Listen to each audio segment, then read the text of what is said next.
Yes. Oh my gosh. We have made it another day. Happy, happy, happy Wednesday to everyone. Happy May 10th. I hope your energy is filled with great spirits. I hope there are aromatics around you. I hope you have had a great breakfast or a great lunch and you're feeling great. And if not, I hope that you have someone that you can speak to, someone where you can provide or someone who can provide a create a safe space for you. Sorry, I got a little thrown off. We have an unexpected cameo here, right on time, which we greatly appreciate. Hi, D. Look at you. You made it right on time, sir. I literally just walked into the building and walked into my apartment, but I wanted to make sure if I could be here, I would not miss the conversation. So my apologies on the delay. It's all good. I am just so happy to see you here. I was like, I'm not going to bother this man again. I was telling Joe, if you show, you show, and you have shown. So thank you. Um, Absolutely. Well, we're getting started right on time and in true fashion with great energy. Hello, every beautiful body out there. My name is Blair G. Hervey. I am the founder and CEO of The Corporate Strategist. I am joined by my colorful co-host, my bestie, soul friend, and dedicated man. Listen, DeAngelo Crane, thank you for being here, sir. Oh, so glad to be here. And I would not miss this for the world. You know, if I can be here and my 9 to 5 doesn't keep me away, I'm going to be here. So glad to be here with you as always, Blair Herbie. Thank you. And we're going to welcome our wonderful guest speaker. I'm so excited to have Joe today. We're excited to have you. Thanks for being here, dear. Thank you. Thank you for having me. I'm very excited. And thank you for making time, DeAngelo. Absolutely. And Oh, welcome. no, like I said, I was. Yeah, go ahead. No, I'm glad to be here. Rushed in here so I can be a part of this conversation. So really excited. I'm sorry, Blair. Go ahead. No, you're good. As we always recommend right before we get started, take your sip of water. Joe has tea nearby. I always recommend the deep breath. You always roll your eyes, but I bet you now you realize why it's very important. So just take a moment. It's all good. And so while you're collecting yourself, I'll actually get us started in our very, very, very fun and interesting and sunny segment, the art of the check-in. And I'll start with you. And I think you find it very important for us to do that, to check in with leaders, for leaders to check in with their associates, their team members, and for us to authentically check in with one another. So D, I'll start with you actually. How are you feeling today? I'm not used to this. This is pretty dope. I love it. I'm feeling fantastic. I just came from visiting one of our sites and engaging with some of our business resource group leaders and IND leaders at the organization I'm working at currently. And it's always great to connect with them and be inspired by the great work they're doing. Because really, as I always say, when you as practitioners, we're the instigators of this work, but it's the business that owns the work and really evangelizes the message and the executor on the strategy and the message. So it's always good to connect with them. So I'm feeling very good and uplifted about our time with them today. Excellent. Excellent. Well, you want to pass it on to one of us or? I am going to pass it. So, okay, our guest, I think you said how to say it, Zoe. Is that correct? Did I say it right? Or you tell me? It's Joe. Joe. Okay, with J. Okay, like a J. It's okay. Gotcha. Okay, it's more like it's a hard kind of like a bite. It's kind of like you're biting something hard. So Joe. Okay. Joe. Okay. That's okay. Great. All right. Well, how are you doing today? How's your? Well, we say the art of chicken. How's your mind? How's your soul? How's your heart today? Today is pretty good. It's a beautiful day here in Portland. If you are in the West Coast or if you are in Portland, you get to enjoy this sunshine. And my dog is actually lounging outside on the deck, so he's having a great life right now. And and it's always great to see Blair and of course get to meet you today, DeAngelo. So yeah, I feel pretty good, and I'm excited to be here and be with you all and spend a little time together. Oh, that's awesome, Blair.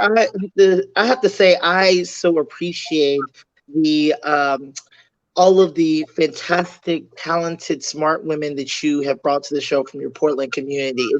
It's so inspiring to see the community that you build. And I hope others who are moving to new spaces know that they can do the same thing when it comes to making community. All you have to do is just go to one networking event or one luncheon, and that person introduces you to another person, who introduces you to another person, and then you build the Black Diva Collective show, and you bring all your new friends from Portland on the show to talk about the great work they're doing. So kudos to you. But how are you feeling today? How's your mind, your heart, your soul, and your edges? How's all of that doing today?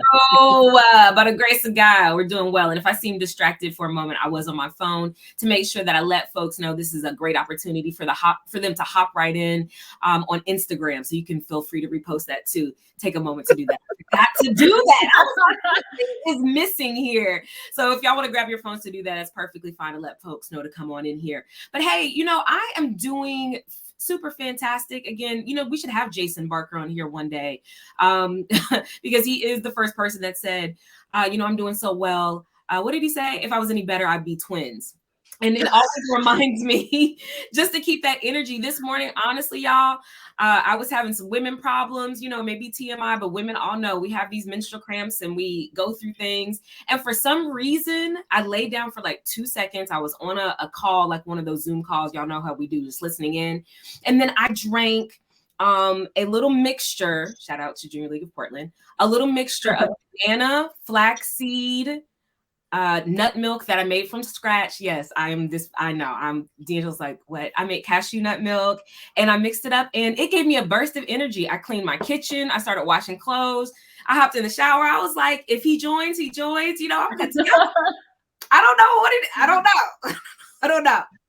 How in the Farmer Dale do you make cashew nut milk? Are you out there like, what do you do with it? Who squeezes what? How? Tell me. You got a cashew squeezer? What just happened? So as we get into our topic, talking about accessibility and affordability, this is one of these contraptions that if you can't afford it, I would highly recommend it. But it also reminded me that I'm very fortunate. I mean, that's a luxury item. It's called an almond. What's it called? The almond milk. Well, no, that's the name of the beverage. An almond cow. So it's basically a blender that creates any type of nut milk you want with dry ingredients, wet ingredients. And yeah, I do it all the time. And it does it in less than 30 seconds. But again, I thought as I was making it, I was thinking about this topic and I was like, wow, when we're talking about healthier ingredients, even if you want to be healthy, you may go to the grocery store and get almond milk. But if you turn it on the back, there's all kinds of preservatives. There's all kinds of stuff that's included. And you may not even have access to go to your nearest Trader Joe's or your another store, Whole Food store. So I felt very, very fortunate. My edges are not as fortunate. When I was hopping on the call, Joe was like, what is she doing? But I was like, hold on, girl. They just keep my natural hair is just like, girl, when are we coming back out? And we're not. So overall, I say all that to say I'm doing super fantastic. I'm glad we're joined by you and our guest speaker. If you are not familiar with Miss Zhou Fang, Zhou is the founder and principal equity, diversity, and inclusion, EDI, practitioner of Intersectional Group LLC. And I couldn't be more proud of her, and I'll tell y'all why in a moment. The Intersectional Group LLC is a consulting practice with a focus on intersectionality, empathy, and compassion, as well as curiosity. Zhou is an advocate for pay transparency and equity, immigration reform, and climate justice, as well as a committed ally for the LGBTQ+ in Indigenous communities. So firstly, let's give it up for Zhou. Thank you again for being here and for doing all the work you do. Great. Thank you. That was a long sentence. I'm so sorry. That's okay. No, that's okay. I just want to make sure that I represent you in the way that you want to be represented. But going back to what DeAngelo was saying, networking, y'all, is very, very important. And I was talking about this at Partners in Diversity event, the panel that I was on last night. And we were talking right before you got on, D. I was like, we got to talk about how we met. And Joe was like, shoot, how did we meet? And it goes all the way back to PDX Women in Tech. Action. Oh. And I think that there was some type of community where you had an opportunity, like a Slack channel. And I think you got to introduce yourself. You followed up with my message and said, hey, I saw your message. I would love to connect with you. I would love to meet with you. And then we started doing lots of things from there. But I just wanted to remind you and thank you for reaching out at that point.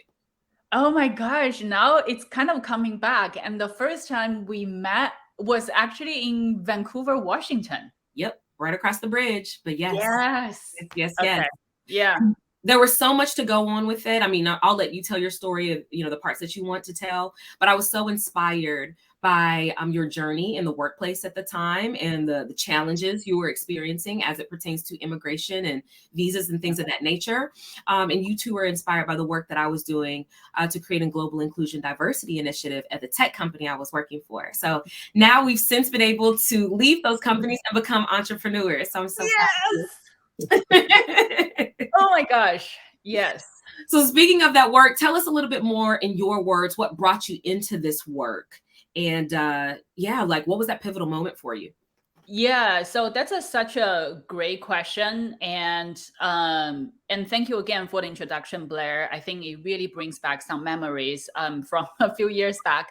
The pivotal moment really was, like you mentioned, was part of my immigration journey. Really, I realized that no matter how much you follow the book or like trying to do good, there is always someone, and the someone here is the system trying to, stop you from going where you want to go or stop you from succeeding. So that immigration journey really taught me, I mean, it was humbling as well, because I thought, an international worker, highly educated with my master's degree, how can you not want me to be here? But the reality is they really don't. And I say don't, I didn't say didn't, is because I still don't think this country truly wants immigrants to be here compared to a few years ago or 10 years ago. So that really was kind of like a wake-up moment for me that if I really want to make the United States my home, I have to create a space for myself. And I think the immigration journey was kind of like a blessing in disguise, because it was really difficult. It was an endeavor. But from that experience, I realized this is what I want to do, is to use my multicultural and immigrant perspective and really get into the equity, diversity, and inclusion space. So I think that was the realization during immigration was the pivotal moment that pushed me into the space. That's a big pivotal moment. Thank you for sharing that. Mhm. I have lots of questions because as I was reading your bio, it brought up so many things. But I want to first, before we get into today's topics, I want you to talk a little bit about intersectionality and what it means, and how did you get into this work? What is it? I know what it means, right? But our listeners, how would you define intersectionality? And when you think of that word, the use of it for you, what does it mean to you? Yeah, that's such a great question. And intersectionality, I think from the surface, it's such a big word. And it's actually, you all know this, but for folks who may not be familiar with the term, it's actually a framework that was created by Professor Kimberly Crenshaw a little bit over 30 years ago. And it is a framework that is used to address kind of racial, gender inequity, kind of discriminations, and also like legal issues and legal challenges to the Black community, as well as especially Black women community at the time. So that was the creation of the framework, and it was largely used in lawsuits and legal challenges. And I think over time, these concepts and framework has been adopted to a larger kind of sense when it comes to say activism and social movements and all kinds of societal issues we are seeing today, as well as political issues such as gun violence, reproductive rights, women's rights, etc. So this framework really is the word means there is like overlaps and everything is interconnected. There is this interconnectedness in this framework. So I think the inter part of intersectionality, which indicates the framework, really reminds us when we look at an issue, we shouldn't be only looking at one thing. It's always multi-facade, and there is always a lot of contributing factors when it comes to certain or complex issues. So today, intersectionality, I think, is being recognized and utilized more and more. And I didn't know about this concept until until only a couple years ago. And unfortunately, I learned about this concept through the George Floyd murder. I should have set a trigger warning, so sorry about that. So I really learned about the concept through the really horrid and violence against the Black community. And then I started to look into this concept and the framework. And then last year, when I was trying to decide a name for my practice, I kept going back to the framework, and I felt like intersectionality, the word itself means we are not singular beings. We are collective. We are together. So I decided on intersectional group because no one here can do EDI work alone, and we should be doing this collectively and collaboratively. So that's basically like kind of like a high level kind of overall look of how I decided or how I kind of landed on intersectional group and using intersectionality in my work. Great, thank you. Sharing that. No, we definitely need to acknowledge a couple of things. Firstly, I love and respect, and this is why I always love hanging out with you. Joe is one of those women, she says the Black stuff.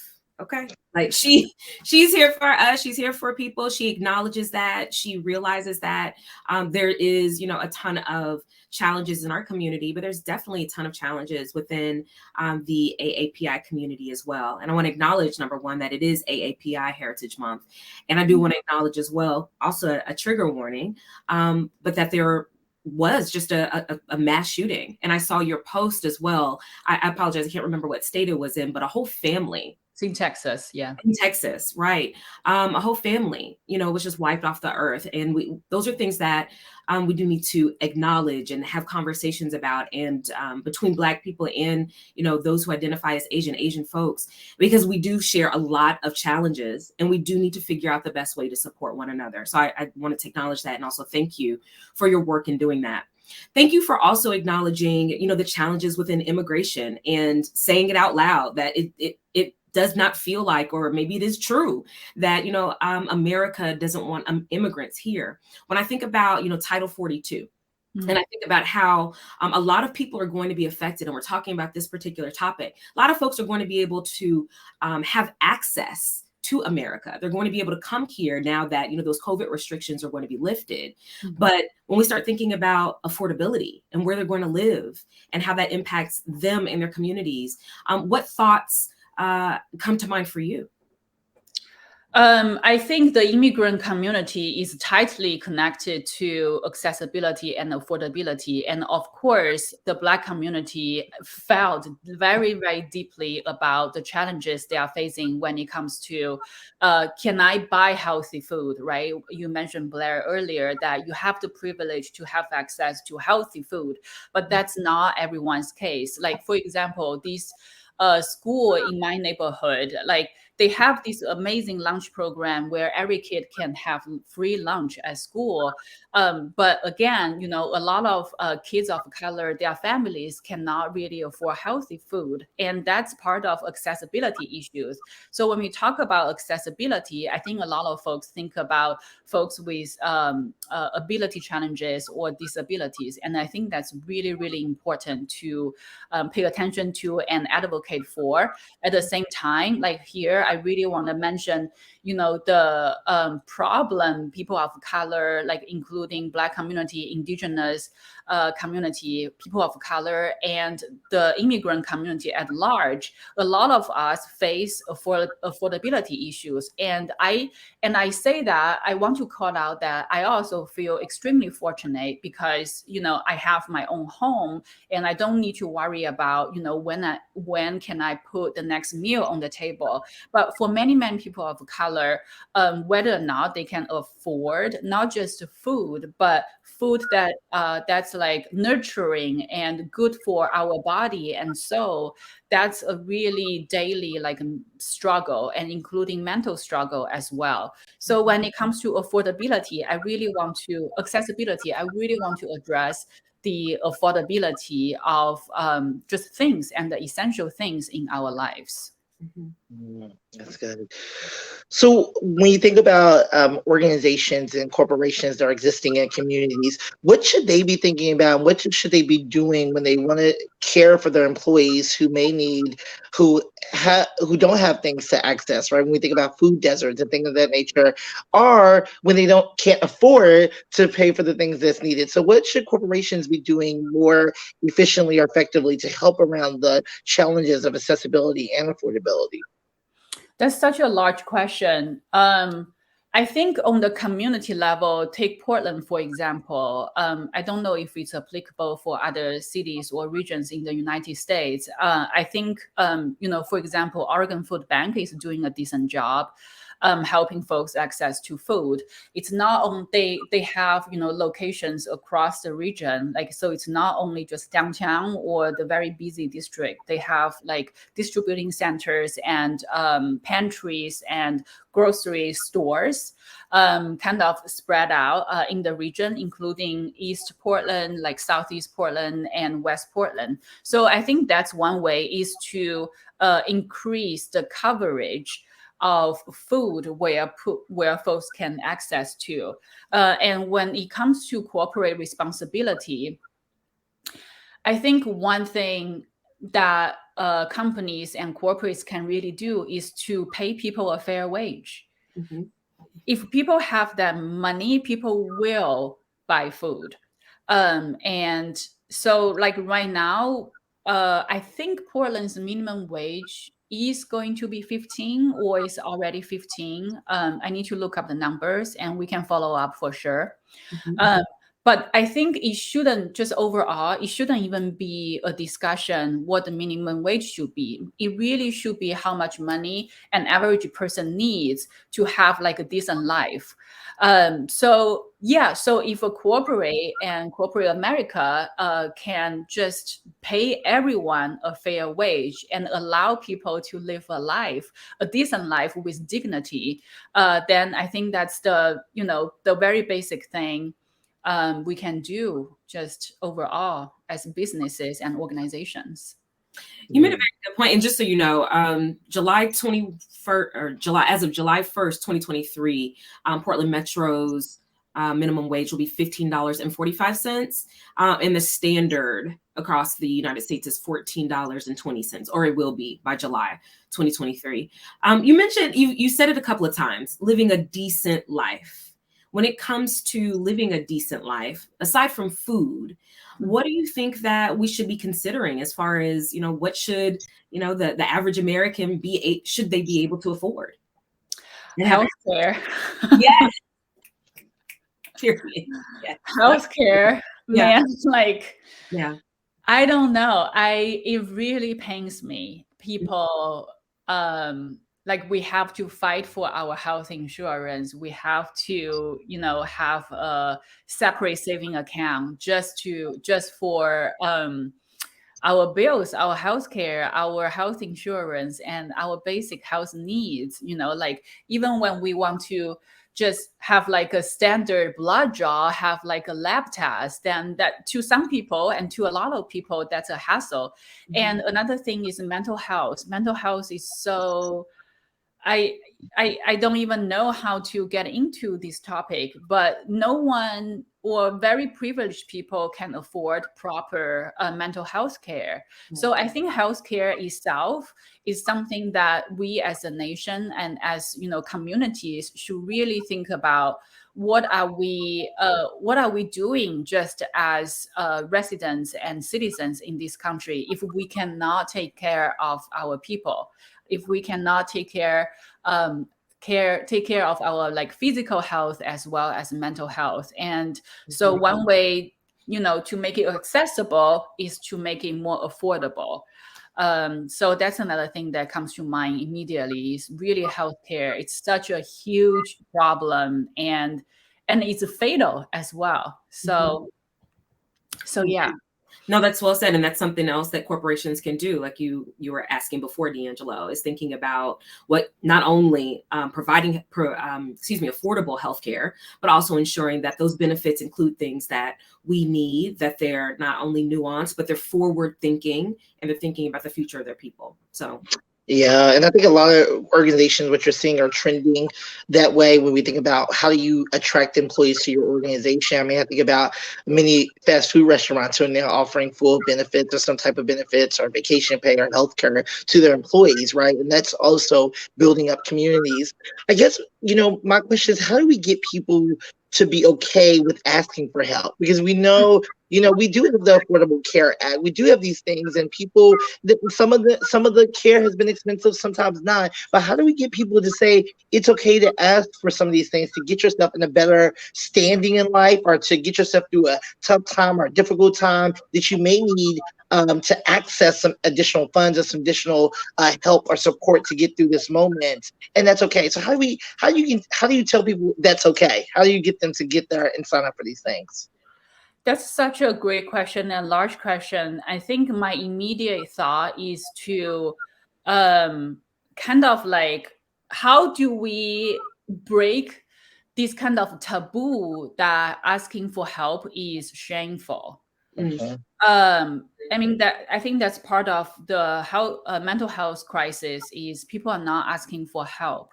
And I think part of our culture here, as a capitalism as well as individualism society, is we have to be very strong. We have to do our absolute best to make it.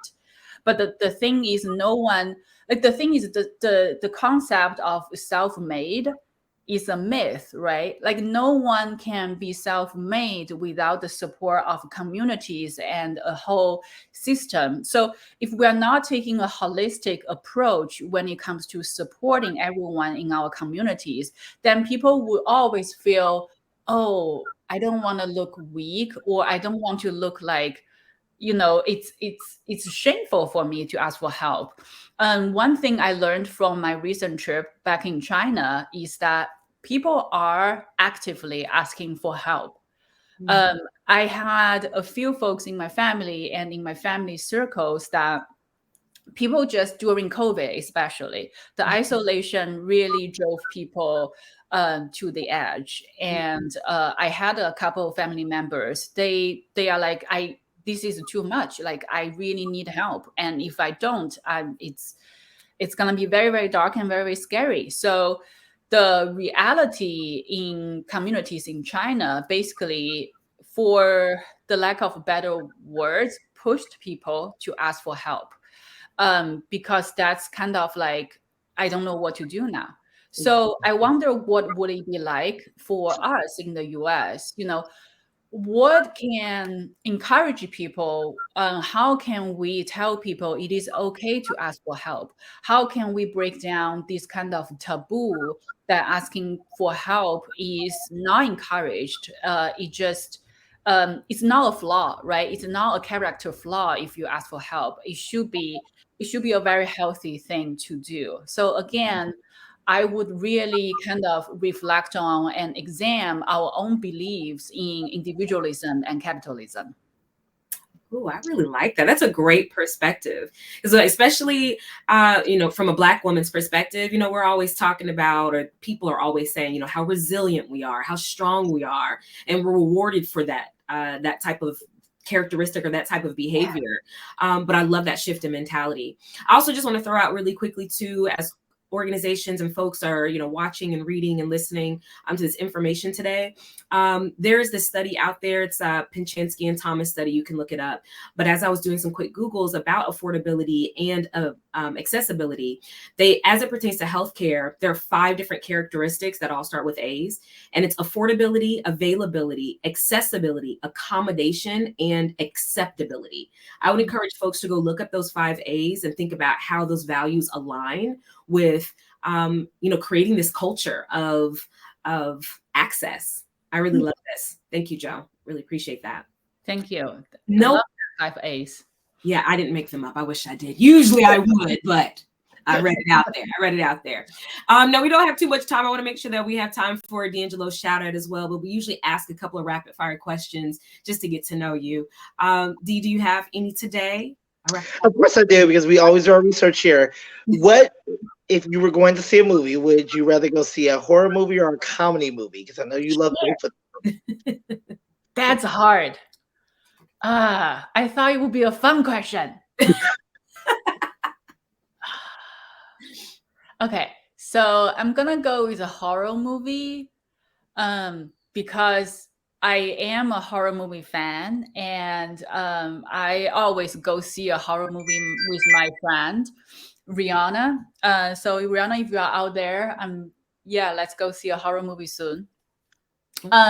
Reason being, horror movie is highly entertaining, Yes. and it can be very funny. And so I think sometimes horror movie actually falls under the comedy umbrella, or vice versa. But I feel like comedy is something that I kind of want to enjoy kind of at home.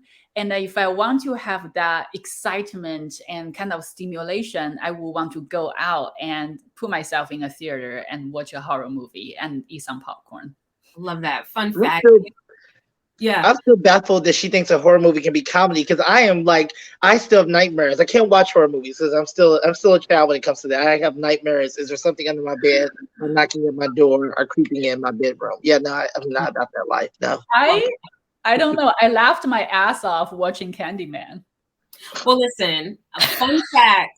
I used to watch forbidden films when I was like 12 years old. But if you really love horror films, make sure you're looking for A4 films. Those are the absolute best horror films.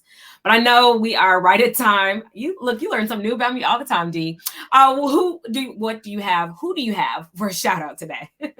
Today, I want to give a shout out to the SMILE organization, which is a DC-based LGBTQ youth organization that helps youth transition and also helps them with scholarships, clothing, places to live at if they're transitioning from their parents' house, or maybe if their family has put them out. And so, such a great organization that I have been working with and really enjoy and appreciate the work they're doing here in the DC community, especially for Black and Brown LGBTQ youth. So go out there and look up SMILE, spelled SMYAL. That's my shout out of the day. I need you to have them on the show. Do it, Oh, man. Yeah, okay. do it. Yes, Outreach. okay. All right, y'all. Well, thank you again for your time and for your dedication, for making sure that you either watch us, support us, that you subscribe, that you like, that you're commenting, you're watching these replays on YouTube. We really appreciate the support. I think we're going into our second month, and we have had over 20 episodes, and it is great to see the dedication, not only from our co-hosts, but from our lovely guests like Joe. Thank you again for all of your information and inspiring and educating us as well today, Joe. For everyone else out there, please join us every single weekday at 12 p.m. Pacific Standard Time, 3 p.m. Eastern Standard Time for your daily dose of DEIBA with DeAngelo and Blair. Y'all have a great day from the Black DEIBA Collective. Bye now. Thank you all so much. That was so much fun. Appreciate y'all. No problem.